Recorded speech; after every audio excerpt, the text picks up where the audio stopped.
আজ ৭ ডিসেম্বর নোয়াখালী মুক্ত দিবস। ১৯৭১ সালের এই দিনে স্থানীয় মুক্তিযোদ্ধা জনতার প্রতিরোধের মুখে পাকিস্তানি হানাদার বাহিনী নোয়াখালী থেকে বিতাড়িত হয়।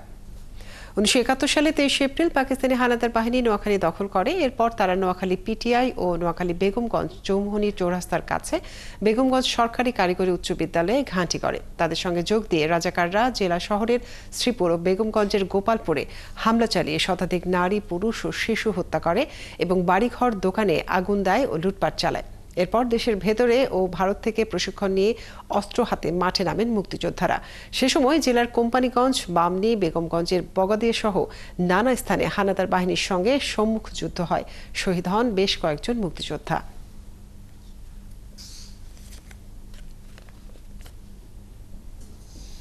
১৯৭১ সালে ৯ মাস রক্তক্ষয়ী যুদ্ধের পর আজকের এই দিনেই গাইবান্ধাকে মুক্ত করেছিলেন মুক্তিযোদ্ধারা। পাকিস্তানি হানাদার বাহিনীর সাথে দীর্ঘ লড়াইয়ের পর গাইবান্ধার আকাশে ওড়ে স্বাধীন বাংলাদেশের পতাকা। ১৯৭১ সালের এই দিনে কোম্পানি কমান্ডার মাহবুব এলাহি রঞ্জুর নেতৃত্বে মুক্তিযোদ্ধাদের একটি দল ফুলছড়ির ফজলুপুর চর থেকে বালাসীঘাট হয়ে গাইবান্ধায় প্রবেশ করে। মুক্তিযোদ্ধাদের আগমনের সংবাদ পেয়ে রাতেই গাইবান্ধা শহরের স্টেডিয়ামে অবস্থিত পাক হানাদার বাহিনীর সদস্যরা তাদের তল্পি তল্পা গুটিয়ে রংপুর ক্যান্টনমেন্টের উদ্দেশ্যে পালিয়ে যায়। ফলে বর্তমান স্বাধীনতা প্রাঙ্গণ ও তৎকালীন এসডিও মাঠে মুক্তিযোদ্ধা জনতার মিলন মেলায় পরিণত হয়। সহস্রাধিক মানুষ সংবর্ধনা জানায় বিজয়ী বীর সেনাদের।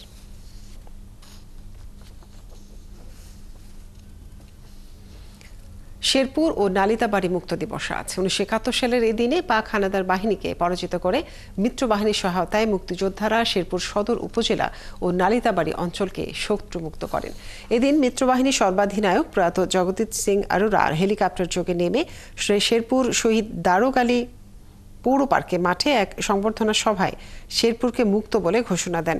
এ সময় মুক্ত শেরপুরের প্রথম বাংলাদেশের পতাকা উত্তোলন করা হয়। স্থানীয় মুক্তিযোদ্ধারা জানান, স্বাধীনতা যুদ্ধের দীর্ঘ ৯ মাসে শেরপুর জেলার বিভিন্ন অঞ্চলে ৩০ থেকে ৪০টি খণ্ডযুদ্ধ সংগঠিত হয়েছে।